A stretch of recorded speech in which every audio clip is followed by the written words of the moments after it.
Hi everybody, Roy here, and I'm at the Simple Cafe in Lake Geneva, Wisconsin, and I have to say I'm very excited about today's show because one, it's not just me going on and on about the things I love to do and share with all of you. It's me sharing the joy of knowing these two guys. And so what I thought today would be, I want to introduce you to Jensen, it's Jensen Ecology, and Austin Eischeid at Austin Eischeid Garden Design. So why have this round table? What are we going to, square table, round table? What are we going to discuss today? What I'd like to discuss is the simple question that all of you ask all the time is what makes something beautiful, and how to answer that in many diverse ways. It's not just one or two or three things or 100 things. It's a composition of so many different viewpoints and ways of looking at beauty and health and loving what we do. So I'd like to start by introducing you to Jensen Ecology.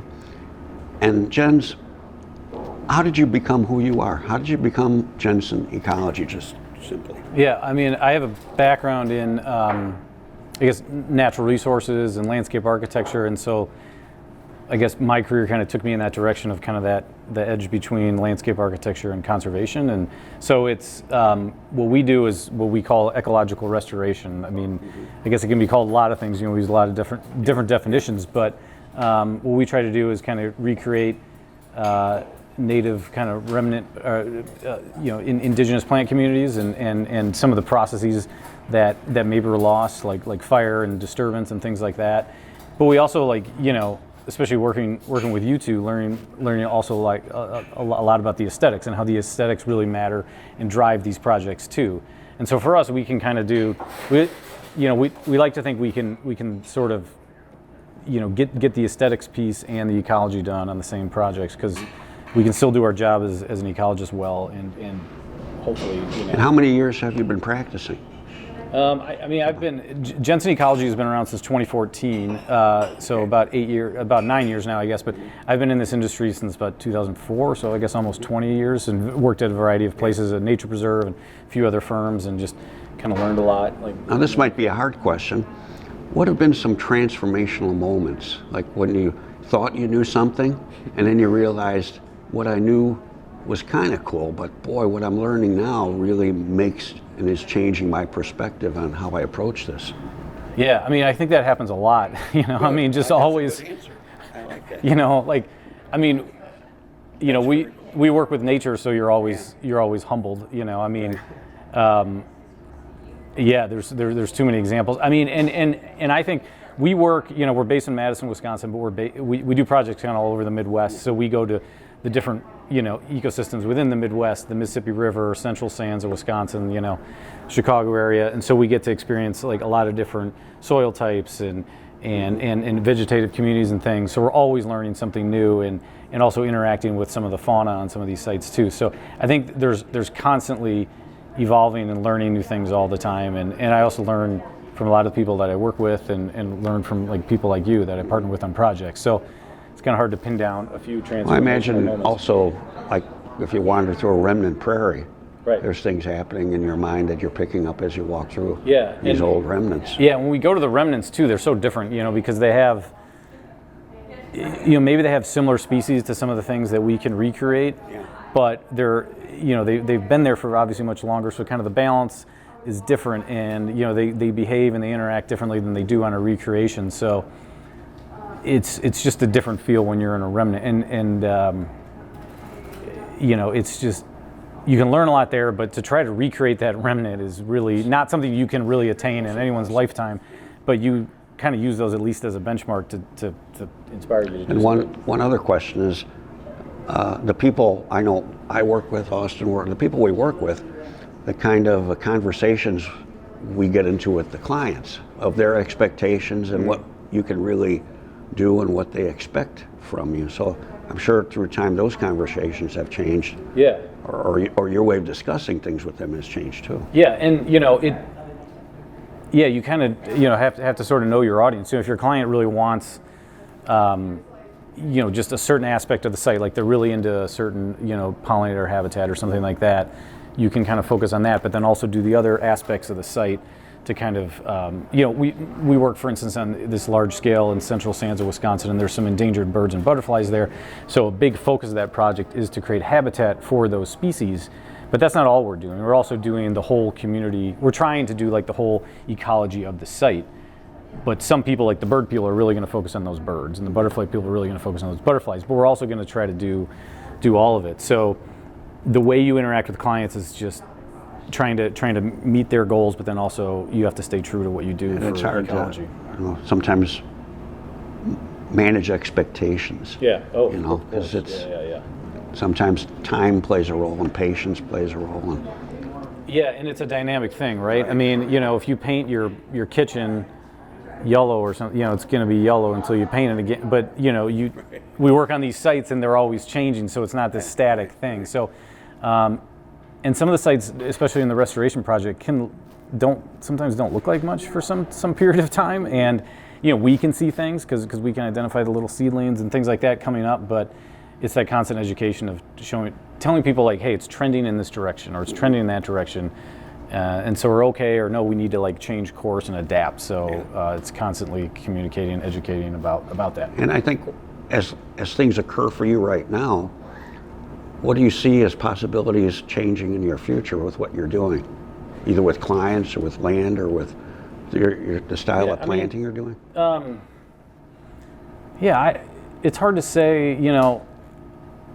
Sometimes it's hard to take a long view. I do see there being more like just acceptance of kind of, I don't know, maybe more like wild, whatever you want to call it, more kind of traditional kind of landscaping with mulch and a few shrubs, So I think the acceptance of that, and especially working with people like you guys that can like, do that naturalized planting and have the aesthetics drive it, because that'll get more people to buy in, and that'll all just lift us all to do more of these types of projects. So I see that as an opportunity. Hopefully, I think more awareness too of people with just kind of the, ecological factors that are affecting everything. I mean, you're not going to necessarily change the world by what's in your backyard, but I think the emotional connection to it is definitely. I mean, you talk a lot about that, Roy. That having that emotional connection to it, and that's another reason for people to want to do it. So, we hope we can help people that want to, look at it from that angle too. So it's endless. Yeah, potentially. I mean, discussions and practice. Yeah, and it's a fun conversation to have. It's like Austin and I did a webinar the other day, and it was an hour and a half, and we probably could have done it for 6 hours. And it's debate of like even what is restoration, what is a remnant, what is native, what is not. Like some of these questions are not really easy to answer, or may not be answerable, but we strive for these things, and then we learn as we go, and we adapt and have our successes and have our setbacks, and then we correct. And yeah, I think we're off to a good start. I think that I liked that last thing you said, adaptability. Yeah. I think we have a lot of things we have to adapt to and re-understand. And so Austin, share with us, how did you become Austin? What was your beginning, and how did all this happen? Yeah, I've always loved plants and been passionate about plants since I was young, and my parents kind of drove that home when they started a vegetable garden at home, and I just was fascinated by how that grew. And then my love for plants just kept growing and growing to annuals, tropicals, perennials, and then found out I could go to school for landscape design, horticulture, and then I heard you speak at Iowa State at a conference and was just absolutely amazed at the beauty that you were showing on the screen, and then the words that you were speaking about, the emotional components and the seasonality, four-season color and passion and thoughtfulness, and just like everything that you hear clients talk about all in one, and then just how moving the images were. And I was like, that's exactly what I want to do. I need to learn how to do this, and not really understanding the full process. And so that really drove me to the naturalistic style. It just grabbed you. Yeah. It just grabbed you. I think you had a high level of pursuit too, because you didn't just go work at some local company. Yeah. you end up in Europe. Yeah, yeah, So that's where I think that's pretty cool, that high level of pursuit. yeah, and that's where I had seen like all the naturalistic styles in the magazines, Gardens Illustrated. You're seeing Pete Aldolph's work and Cashy and Smith, and so I was like, oh, I need to go to Europe to see what they're doing over there, because that's what everybody's talking about. And so did some internships at Hermanshof and learned about plant communities and just seeing gardens all over the world and how everybody was adapting to these different plant communities. Well, I have to interrupt Austin on this point, because a lot of you out there saying, yeah, sure, he can go to Europe, I can't go to Europe. He created that for himself, and you can create that for yourself too. Not just saying, well, I can't go, I don't have it. You can do this, and that's what he did. He created this opportunity for himself because of pursuit. Yeah, I just wasn't finding, I'm from West Central Iowa, Carroll, Iowa, and there was, we had an amazing garden center that inspired me and had an amazing collection of plants, and I was so lucky to go there. But otherwise, seeing the landscapes around, I wasn't getting a lot of that passion and interest, and so I thought I need to go somewhere that has this, and where it's a passion and ingrained in their brains, and everybody, it's a hobby for people in Europe, and people of all ages know what more than just a tulip and a rose are, and so it's just really infectious when you're around all of that and seeing what they're doing over there. And you brought all that home with you. You didn't stay there and settle for all got within my group. Yeah. You brought it home and said, I'm going to share this with people and get the word out. Yeah, so it's fun to be able to come back and be so close to you, and have some great plants people like Jen's, Midwest Ground Covers, Intrinsic Perennial Farm. Share your relationship with Midwest Ground Covers. What have you? Yeah. You've taken them in a good direction too. Yeah. Midwest Ground Covers is a large nursery in St. Charles, Illinois, and I used to grow a lot of plants for them, and they still produce quite a few plants, and a lot of diverse plants too, and natives. They grow a lot of native plants at the Natural Garden. And how did you get an association with them? What was that role?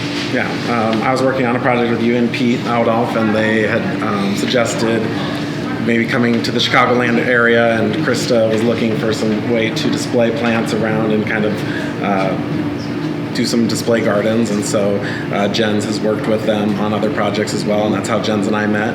But I was doing some inspirational gardens to show people how to use these naturalistic plants in the garden, so contractors, designers, landscape architects are able to go there and not just see them in a book, but see how are they growing with other plants, and what they look like in the ground, so that they can maybe add new benefited plants. their business. Yeah. But now they had a way of expressing the plants in a community.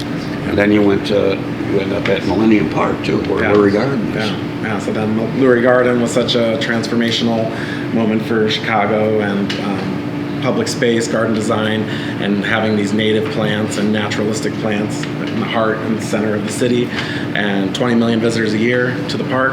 And so they were wanting to kind of have that flow around the rest of the park and not just be in that one consolidated area. So all the utilitarian gardens that were more like ground covers, grass, they wanted to make the rest of the park as beautiful and artful as the Lurie Garden. And how did you begin? What was your way of creating your patterns, your style, your signature? How did that begin at Midwest along with Millennium Park? Yeah, I think, just all the travels that I did, and, working with you and Pete Aldolph and laying out your gardens, I'm very inspired by, laying out the gardens and see amazing combinations, but I'm not, writing them down or, trying to copy what you're doing, but it's just a feeling that I have when I go to a garden. I see the atmosphere, and it reminds me of a place that I was maybe in Germany, and I was like, ooh, I want to recreate that kind of moment here, but with the plants that are the right plants for this site. And so then I mix the palette and kind of decide if I'm going to do, depending on maintenance, if I'm going to do block style, more intermingled, depending on the care. And so it's just all based on feeling and emotion in a space, and thinking about how the plants worked or didn't work in projects that I've seen all around the world. So I think in all our cases, we've learned a lot from the things we've screwed up. Yeah. I know I've screwed up a lot of things in 41 years. People would say, Roy, why did you go sell shoes, Roy? Maybe you'd be better suited to that. But through everything I made mistakes with growing plants and placing plants, I think I've learned from that how to do things. Because my goal, and I think a lot of goals are, I call it best practices. I want to approach something with, as I know it right now, best practices. So I think, how did you two then meet at Midwest? How did that collaboration start? Well, yeah. So I had been working with Krista in Midwest on their natural garden, which their native plant production. They had some native plantings there, and some woodland, and some. We recreated a stream channel for stormwater and some other things. And then Krista came to me and asked, do you know Austin? I didn't know Austin at the time. I said, hey, we're gonna, hook you guys up to do these garden designs. And the idea was that they would be all native plants because it's at the natural garden, but kind of done in a stylistic way on different scales too. So these sort of small scale residential, medium scale, and then some shade gardens, and then some larger scale things too. And so we got together and just started designing them and like tweaked them. So I basically brought to the table like kind of my knowledge of these native plants, with some aesthetic in mind, but then also like Austin had more of like the template to okay, what's a scatter plant, what's a block, what's a matrix, and things like that, and then thinking about seasonality and all those things, and then what would actually work. And I thought it was a pretty good, it was a really fun experience. It's still sort of ongoing. We're still kind of tweaking those gardens. I think they were pretty successful. That'll be forever. Yeah, it'll be forever. And like, adding, enhancing. I think we're really critical of our own projects, but I mean, I think a lot of people like them, but we go out there and we see, no, we should have done this, we should have done that, but oh, these look great. It's like, no, we are still always tweaking and critical of ourselves.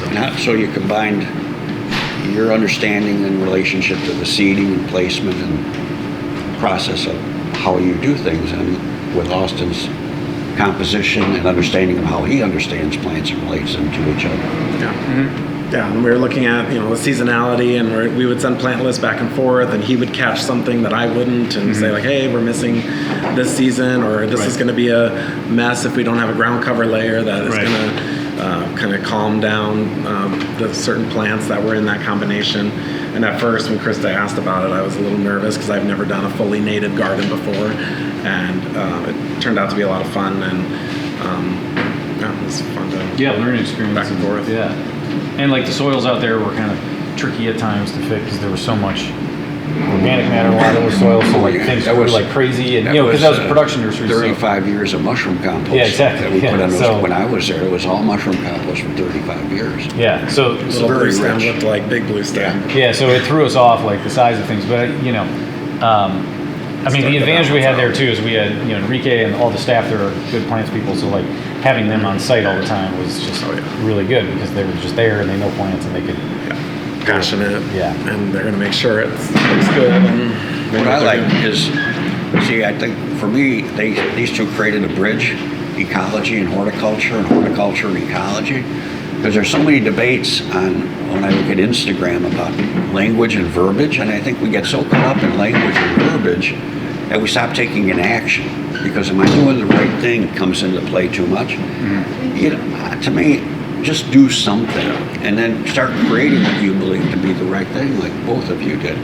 I think it's very inspiring. And you keep learning from each other, which is too exciting. I think doing something, it sounds really simple, but it's true. Just whatever you do, just do something. Yeah. I mean, there is a lot of talk about, getting caught up in language and things. It's like, you just go do something and you learn from that thing and then you build on it and meet people that you can collaborate with. And I mean, the collaboration is really fun too. It's like we're not lone wolves out here. We're learning from each other, and so it's. I think collaboration is invaluable. Because the people I meet that think they can do everything on their own, good luck to you. Okay, I hope it all works out for you. It's very difficult to have that kind of deeper knowledge and have best practices. So how do you see future projects? You're doing some future projects too, aren't you, together? Or some right now, actually. The one in Galena, did you say that? Well, that's mostly wrapped up. I mean, we're on the same site at Glenview Golf Course. Austin's doing some stuff up at the buildings, and we're doing kind of like a woodland restoration. so those are kind of intertwined. And then, yeah, the one in Galena was a large. Well, you can explain that you were more intimately involved with Bill and kind of the design out there. Yeah, I was doing a large, like 25,000 square foot plugged meadow that I did, and then it kind of goes off into the distance, and the client wanted to have like miles of meadow done and thought that it would be a planted meadow, and I said, you know, of course I talked to you, and you were like, who's going to care for it? And That's always a component. You got So who's that- going to be the father, mother. It was already parents, right? enormous. I mean, yeah, so we started with 25,000 square feet instead of 100,000 square feet, and then thought, okay, let's manage that, and then I thought, let's bring Jens on to look at the seed mixes that he was wanting to create, and he worked with the Prairie Enthusiasts, and so you were able to like talk with them about kind of paring down their seed list, and then there was an area that you seeded so that we could use some of the similar species that I used in the planting out in the prairie, so that it looked like it went from a more organized, curated nature to a more wilderness and wild prairie drifting off into the distance, and so that they were kind of working in conjunction with one another. How old is that planting now?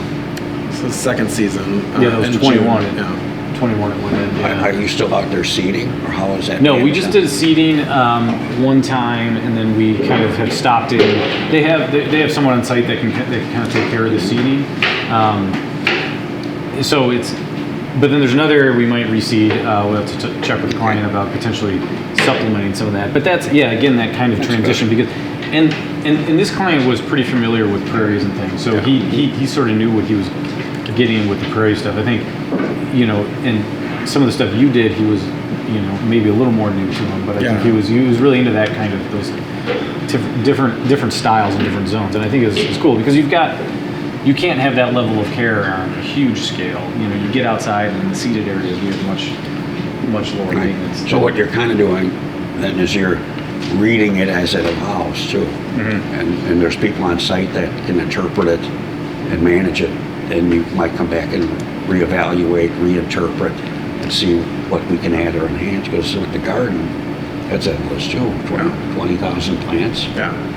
We're continuing to add and figure out which, trying to beat out the competition of the weeds. Yeah. And then even though the client was so understanding of prairies, he still seems to, like year 2, he's like, okay, I want to see the plants grow, even though we've said, 2 years of mowing to make sure that there's diversity in the seed mix, and yet still didn't want to wait those 2 seasons. So it's frustrating to, you just got to keep reminding clients why we're doing this and that there's a process to get the end product. Even though you've told them once, it's like every year it's a new. I think Austin's point is very good too. It's that constant conversation with the client because of their anticipation, and they're anxious. They'd like to see something. Of course, So it's exciting. we always look at So when you look at, I think what the 3 of us do, and really a lot of gardeners, is we're also social workers. We have to be social workers representing the faith, the good faith and well-being of the plants that we're using. So we can't mislead people and say, thanks for the check, see you later. We're going to be there year after year after year interpreting the site. I will say that gives a lot of my clients, they're like, oh, you're going to come back? Like, they're so excited, and they just said, thank you for thinking of me and taking care of me, and like, I've never had that before, and that's like, It's actually good. A lot of, I know people in our industry are nervous to talk about that because then they know that there's more money that the client needs to pay after the garden's installed, but that's just the beginning of the garden, and clients can't be surprised or shocked that, oh, there's more that we need to do. And The installation's not the end. And I find clients appreciate that thoughtfulness and that you're going to come back and like, oh, I'll see you once or twice this year, and you'll check in on me and make sure that there's no fires or. And that's things great happening. for us as business people because we continue creating an income for ourselves based on doing something, again, with best practices. So we're showing up not to get the check, we're showing up to make sure what we've done has continuity And improves. and a future, and moving through that future. Yeah, exactly. Yeah, because you don't just show up just to make up things to do. There's always something to do, and like it's just really for things to be successful, there has to be that follow through. I mean, it's just everything is managed in our every piece of land is basically managed in some way. Yellowstone Park has a management plan. Exactly. Farmers are gardeners. There's gardeners on a large scale. Golf course architects. I mean, I've worked with a lot of golf course architects, and some of which will actually admit to me, he's like, we're not artists. We're we're just gardeners on a large scale with turf grass and shapes, you know, and like, Right, that's true. and, Right. and really that's what restoration kind of is too, you know. So like if we accept the fact that like we're part of nature and we are actively engaged in managing land in some way, then we just manage it a little differently depending on the goals of the project and the site, and we push it in a direction we want it to go in, and we have to keep kind of nudging it along to get it there. Well, I guess, say my last question, but maybe there might be one more, would be, so what do you think your future's asking from you? In what direction do you see, not in any defined way, but as far as who you are right now, to keep your and way of being, or your healthy way of viewing things? What do you see our future becoming? I mean, I see a lot of young people involved with ecology, and right now I think they're, because they haven't experienced as much as both of you have, they're running their life based on romance of it, not the experience of it as much, the romance. So I think, and I'll give myself as an example, what I mean by what's my future asking from me. I think turning 70 this year, it's not to become a better businessman or become a better grower. I think I just see myself wanting to share more of what I've learned over 40 years. And I didn't feel that way when I was 60. I like sharing, but not to the point where I feel like I really want to share more now. So my future is probably saying, that's why I do the YouTube and teach more. But I was thinking that at your level, what do you see your future asking from you as far as design changes, direction with plants, more anything that seems to create a curiosity? Yeah, I think just always being open to change, because not being like, oh, I'm satisfied, like I'm, doing good, I've got clients, I've got enough work. I think it's just always evolving and like educating yourself. There's so many amazing.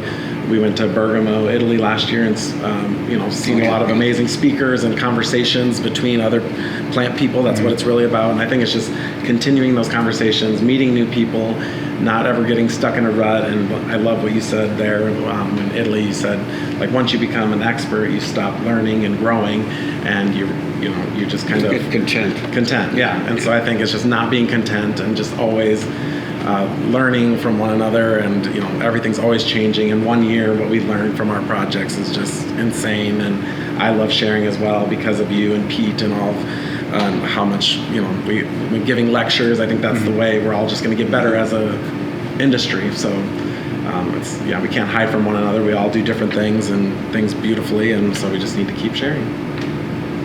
Yeah, I would agree. I mean, just not always learning and always being a lifelong learner, in whatever you do, I think is very important, right? And also like from my point of view, I mean, yeah, you said maybe I try to be like a better businessman, but also like, I mean, from a business point of view, like I want to continue to get like these diverse projects, like not only types of projects, but also types of clients. So we stay fresh, and we're like, all right, we did this thing this way over here, we're doing it differently here, and that keeps everything fresh, and it keeps it interesting for me, but also the people that work with me keeps it interesting, hopefully too. And I feel lucky enough to have like been exposed to this field like early enough in my life where I've spent kind of my career doing it, and I feel very fulfilled doing it. So I hope like I can somehow transmit that to other people, that they can have something that they, I mean, a job is still a job, but it feels less like a job if you if you like it and you feel fulfilled, and hopefully like mentor people that can potentially be on the path. Well, I have to say, like, I'm envious of you because you see so much of the state, the way with your travels around Wisconsin. I get a good chunk of Lake Geneva and the Kettle Moraine. But God, you get to central Wisconsin, the dry sandy areas of central Wisconsin. It changes planting on the Mississippi River. Doing work on the Mississippi River.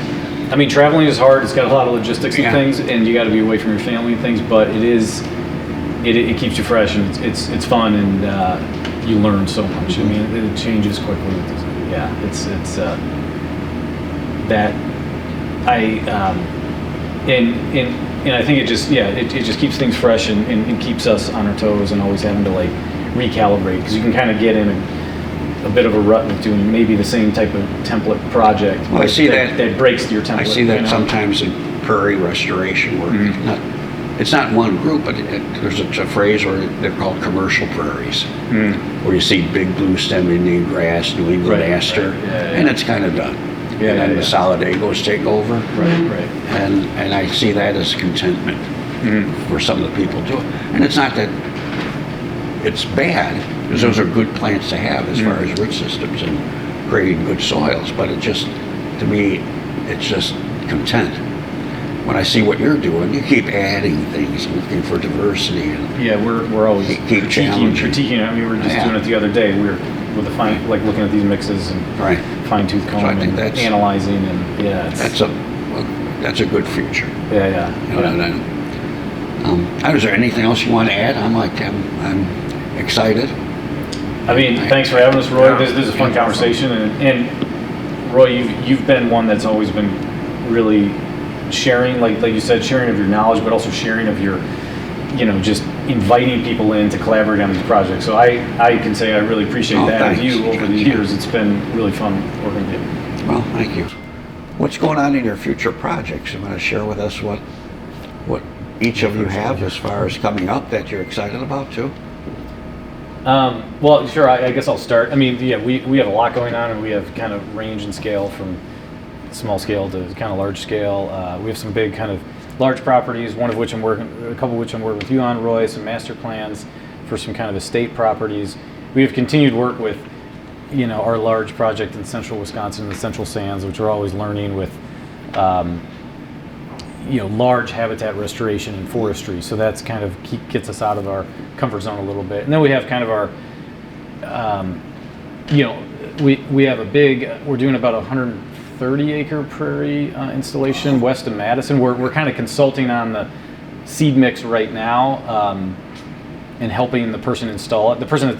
Someone has like very large equipment to help do it, but they're turning just farmland into, the client just wants to turn it back into prairie. So it's kind of driftless area, kind of hill. It's pretty interesting, and that'll probably happen in the it's going to be the last year of the crops, take the crops off and then convert it, or it might be spring of 24. So, and there's a lot of things I'm probably forgetting, but there's quite a bit going on. So, Well, that's exciting. Yeah. That's Jensen mentioned earlier the Glenview project. I'm really excited, and the Glenview Golf Club. Yeah. And I know, so it's just, a beautiful golf course that was designed by O.C. Simons, and, kind of dressing up the club around the club, and, instead of seeing a lot of mulch, we're going to do more of the naturalistic plantings. And I'm working with, Jens, and he's doing the natural areas further away, some woodlands and wetland areas, and then closer to the building, it's going to be more designed.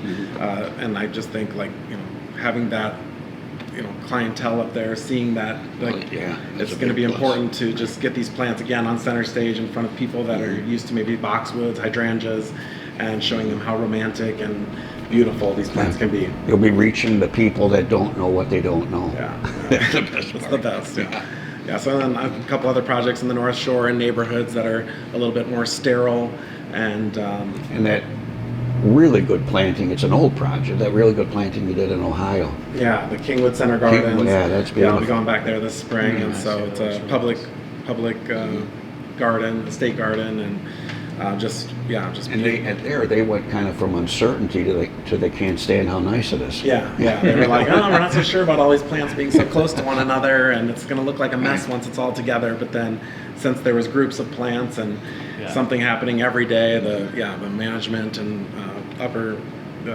horticulturists were all like, wow, every day I'm excited to see what's happening, what's new, and that's what we want to see. That's why we do what we do. People can be converted, right? Yeah, I mean, you can reach people, right? You can.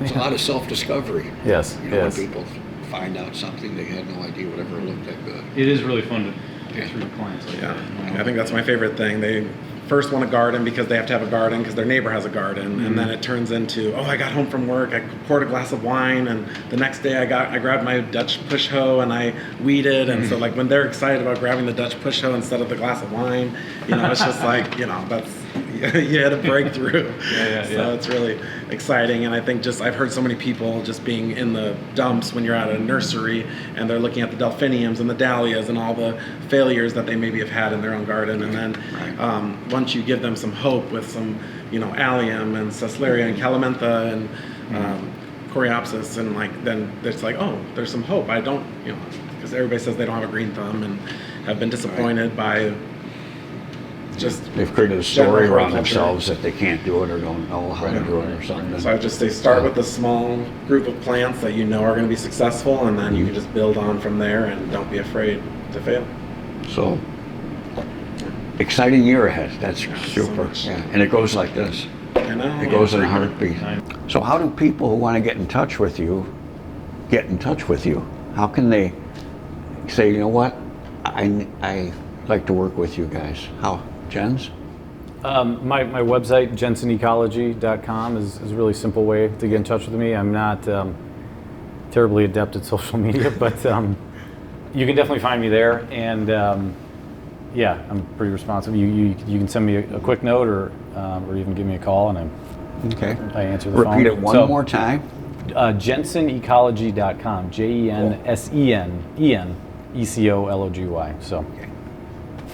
And on my Instagram or Facebook, you can message me, or my website, austinescheid.com. And either Off way, we go. you can send me a message. And Okay. I love talking to people about plants. Yeah. There you go. Get a hold of them. All right. See you, everybody.